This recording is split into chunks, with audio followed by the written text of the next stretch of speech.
nesta fonte buscarei, água viva beberei, em vosso santo sangue me purificarei.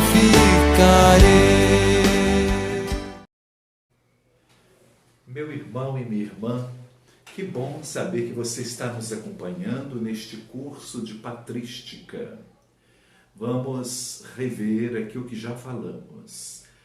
A patrologia ou patrística é uma ciência teológica que estuda o pensamento dos santos padres.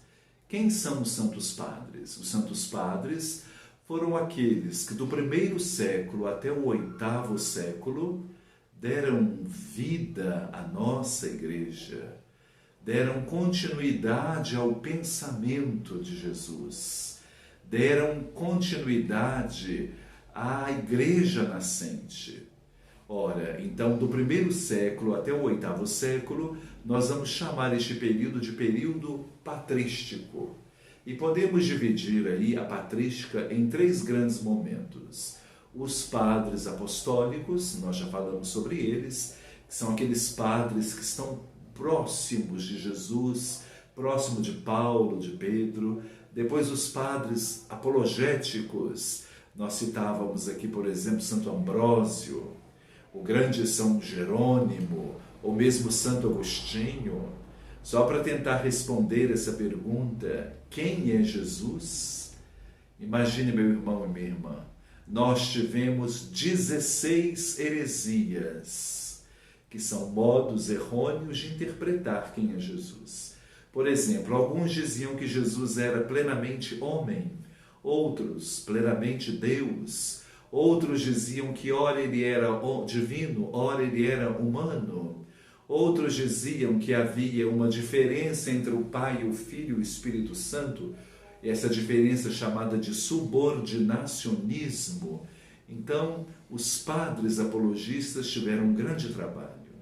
Agostinho demorou quase 16 anos para escrever a obra chamada Santíssima Trindade. Depois de escrever essa obra, ele vai dizer assim: escrevi esta obra para os sábios, é para você, para que uma vez lendo e não compreendendo, cheguem ao conhecimento de Deus pela fé.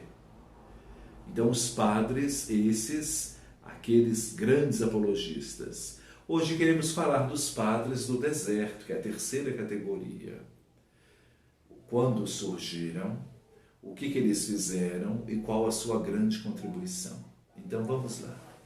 No ano 313, você que gosta de história, o imperador Constantino assinou um edito que teve um nome célebre, o Edito de Milão.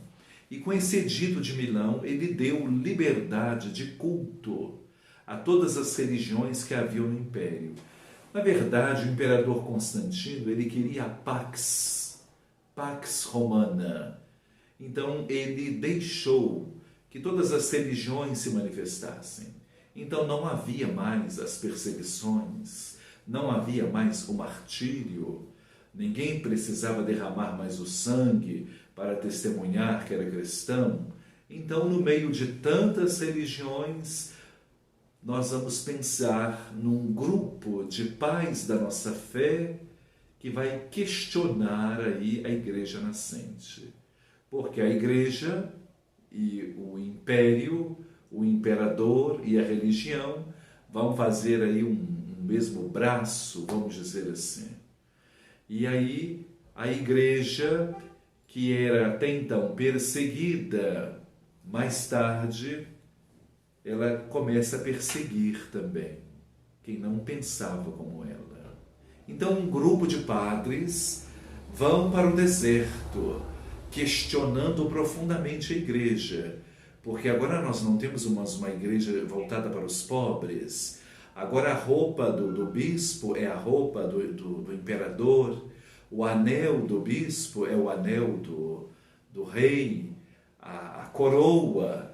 Ora, então as vestes. Então vai surgir o primeiro grito para fazer uma reforma na igreja nascente. a igreja precisa de uma purificação. Então, os pais da nossa fé agora vão para o deserto. E lá no deserto eles vão à procura de Deus. E é interessante, né? O que significa o deserto?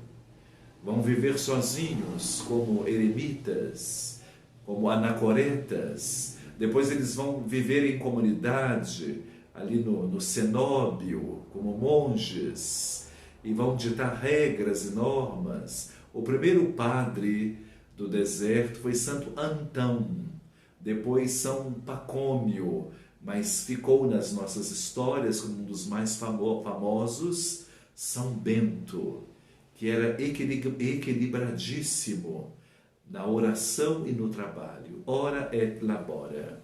Bom, quais são as motivações que esses padres traziam?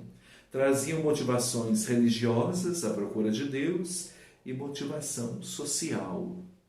O deserto, para os padres da igreja, é o lugar do vazio. Somente o silêncio, o vazio e o nada. O deserto foi o fio condutor de toda a missão dos padres do deserto. Nós vamos perceber, então, que essa data 313 vai ser culminante do Edito de Milão. A fuga, então, para o deserto tem sua origem na busca de uma nova espiritualidade, de um novo jeito de seguir o Senhor e ser fiel a Ele.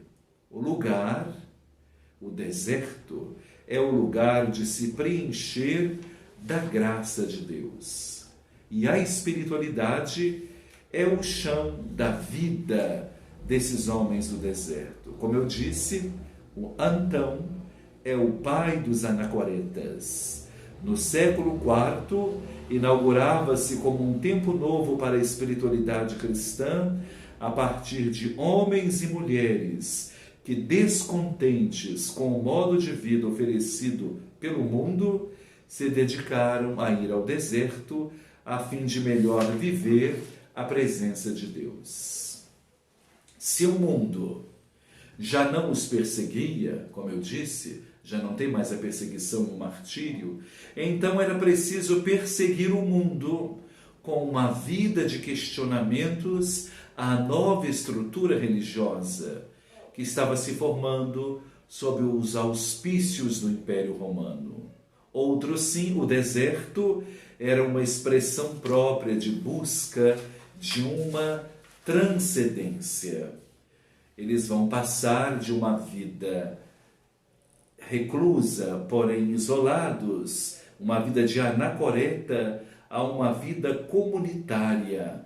E Pacômio vai ser o pai dos cenobitas. É interessante a figura de São Pacômio.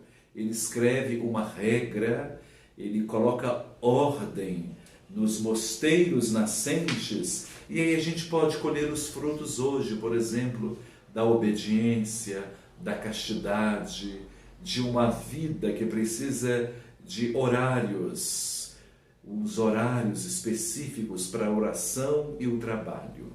Essa fuga do mundo era uma fuga para alguém e não de alguém.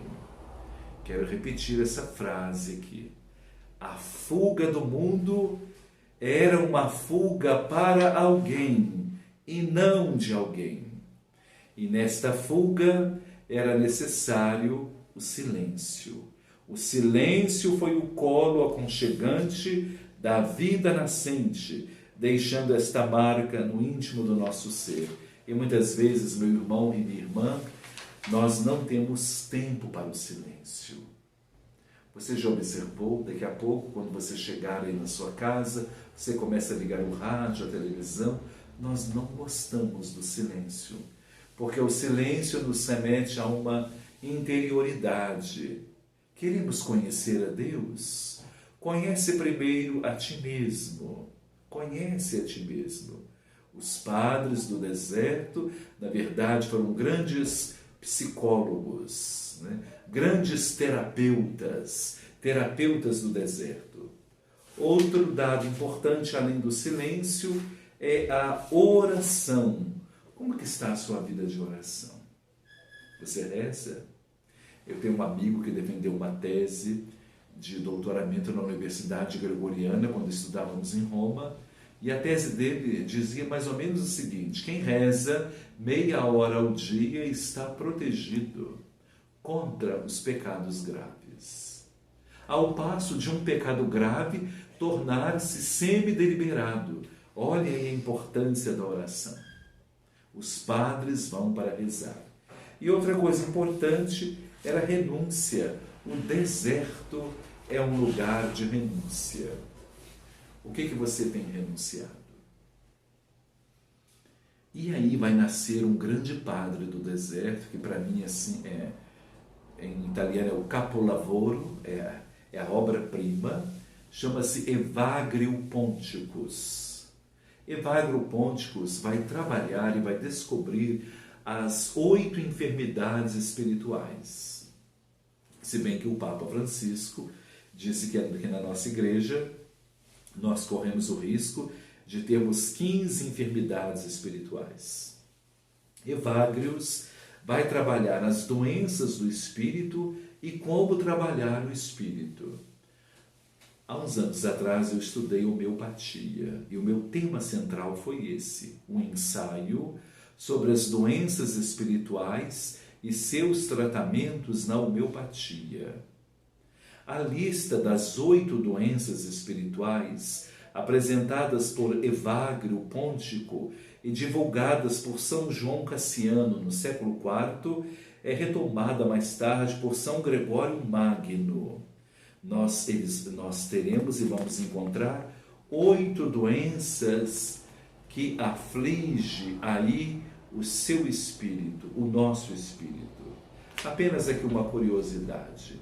Por exemplo, vamos trabalhar aqui a doença da gastrimargia, que Evagrio Pontico e São João Cassiano vai dizer que é esse desejo que habita no estômago. Então vamos imaginar, quem come muito, que nós chamamos gula, quem bebe muito, quem fuma muito, quem fala muito, todo esse prazer provocado, esse prazer oral, está ligado com a gastrimargia.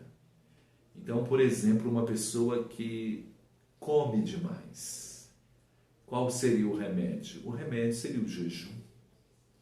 E o que seria o jejum na teologia desses grandes homens? O jejum seria nada mais, nada menos do que um reforço pedagógico para educar a sua vontade.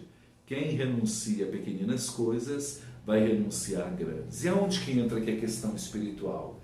Por exemplo, uma pessoa apegada no comer, ela vai ficar apegada às coisas.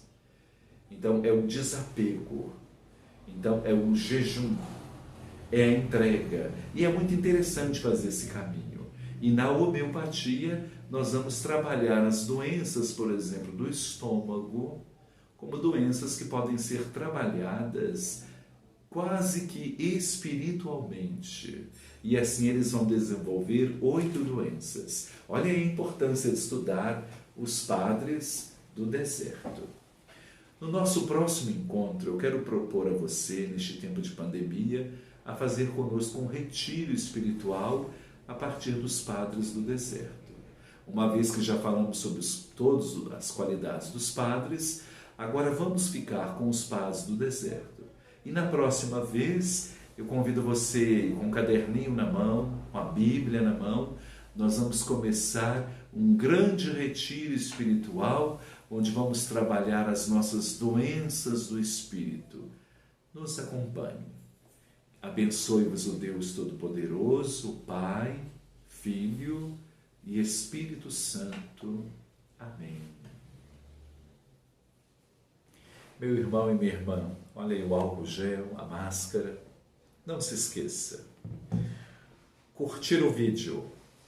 Ative o sininho para receber a notificação e se inscreva no canal. Vai ser muito bom trabalhar com você. Obrigado. Jesus, eu confio em vós. Jesus, eu confio em vós.